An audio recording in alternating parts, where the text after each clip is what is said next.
नमस्कार दोस्तों। अगर आप किसी एग्ज़ाम में फेल हो चुके हैं और चिंता कर रहे हैं तो दो सवाल आपसे पूछ रहा हूँ। पहली बात तो ये कि आप पहले आदमी हैं जो एग्ज़ाम में फेल हुए हो। बाकी लोग तो कोई फेल होते ही नहीं है, सीधा एग्ज़ाम देते हैं, सीधा पास हो जाते हैं। दूसरा सवाल, क्या ये कुंभ का मेला है ना? जो एक बार आप फेल हो गए दोबारा तो मौका मिलेगा नहीं, 12 साल बाद में आपको मौका मिलेगा। दो सवाल है। तो दोस्तों, किसी भी एग्ज़ाम में अगर आप फेल हो रहे हैं तो मान सकते हैं कुछ भाग्य ने साथ नहीं दिया, कुछ परिस्थितियाँ अनुकूल नहीं थी, कुछ आपके प्रयत्नों में कमी रह गई। तो उन प्रयत्नों को सुधार करने की ज़रूरत है। कोई डिप्रेशन में जाने की ज़रूरत नहीं है, कोई चिंता करने की ज़रूरत नहीं है। ये एक प्रोसीजर है ना? पत्थर होता है ना, कितना बेडोल सा होता है ना? वो बाद में उसको राजस्थानी में कहते हैं गिलगिचिया, बहुत सुंदर सा बन जाता है। क्यों बन जाता है? संघर्ष करके, तप करके। सोने को देखो आप, कुंदन बनता है, ऐसे नहीं बनता है। तो प्रतियोगी परीक्षा हो या जीवन का कोई क्षेत्र हो, सफलता मिलने की एक प्रोसीजर है, एक प्रक्रिया है, उसमें टाइम लगेगा। ना घर की चिंता करो, ना समाज के बारे में सोचो समाज क्या कहेगा। आपको लगता है कि घर के हालात सुधर सकते थे अगर मेरे को नौकरी जल्दी लग जाती। कोई नहीं, 1 साल आप और आग पैदा करो अंदर के नहीं, मुझे मेरे घर के हालातों में सुधार लाना है, तो ये नौकरी एक ऐसा माध्यम है जहाँ मैं बहुत कुछ कर सकता हूँ। तो चिंता करने की बजाय मेहनत को दोगुनी कर दो। आप एक छोटे बच्चे का उदाहरण देखो। छोटा बच्चा जब रोता है, क्यों रोता है? उसने एक पौधा लगाया है और वो सोचता है कि जल्दी से जल्दी ये पौधा बड़ा क्यों नहीं हो जाता, है ना? तो आप मन ही मन मुस्कुराते हो कि भाई बच्चा है, छोटा, समझता नहीं है। ये बीज है, आज रोपा है, ये पौधा है, छोटा सा, टाइम लगता है, समय लगता है, और इसमें चिंता की क्या बात है? बीज बोया है, पौधा बड़ा हो रहा है, पुष्पन पलवन होगा, एक दिन बहुत बड़ा वटवृक्ष बनेगा, ये तो होना ही है। तो फिर खुद के मामले में चिंता क्यों करते हो? एग्जाम में फेल हो गए हो, कोई बात नहीं। एग्जाम दे रहे हो, जम करके दे रहे हो, पढ़ाई करके दे रहे हो, तो पास तो होना ही है। ये अंधेरे भरे दिन कभी तो ढलेंगे, ये उदासी के साए मन को कब तक छालेंगे। तो उदासी नहीं रखनी है, ना दीनता हीनता गरीबी रखनी है। कोई के फेल हो गए कि हाँ सब हो गए, कि क्या करोगे? कोई नहीं, देखेंगे कुछ और, भगवान अच्छा करेगा। तो मजबूती, मन के अंदर मजबूती रखो। और अगर एग्जाम के अंदर या जीवन के किसी भी क्षेत्र के अंदर फेल हो जाते हो तो खुद को नीचा मत मानो, खुद को कम मत मानो, मेहनत को डबल कर दो, बिल्कुल, है ना?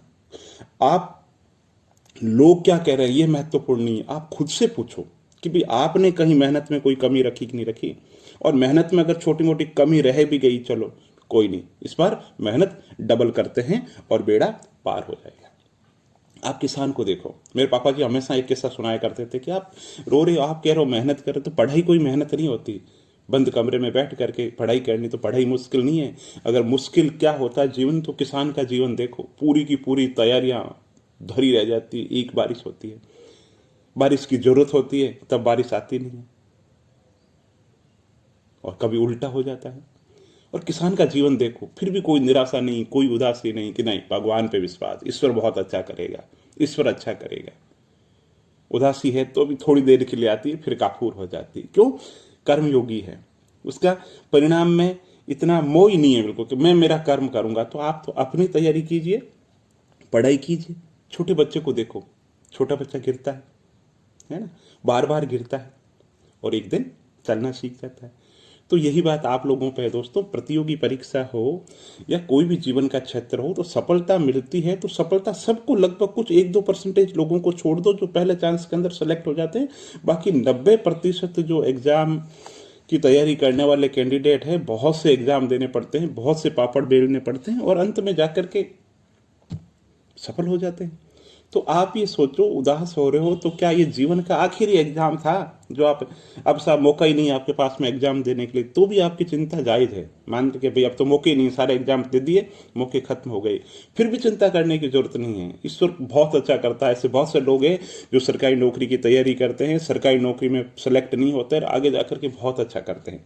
तो ये जो कर्मों का लेखा जोखा है ना, ये तो बहुत ही अलग है। आप कुछ और सोचते हो, जीवन में लिखा कुछ और है। बहुत अच्छा हो सकता है, मैं कहता हूँ आपने जम करके तैयारी कर ली, फिर भी आपका सिलेक्शन नहीं हुआ, है ना? लेकिन ज्ञान कभी बेकार नहीं जाता। वो जो आपने मेहनत की है ना, कर्म सिद्धांत है, वो कभी भी बेकार नहीं जाएगी। जो किया है उसका फल मिलेगा, किसी और रूप में मिल जाएगा।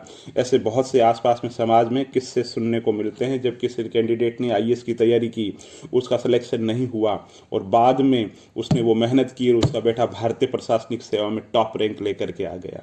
तो मेहनत कभी भी बेकार नहीं जाती, किसी भी रूप के अंदर बेकार नहीं जाती। इसलिए जम करके मेहनत करें और ये सोचें कि जीवन का जो पड़ाव है ये आखिरी पड़ाव नहीं है। सुख आना ही है।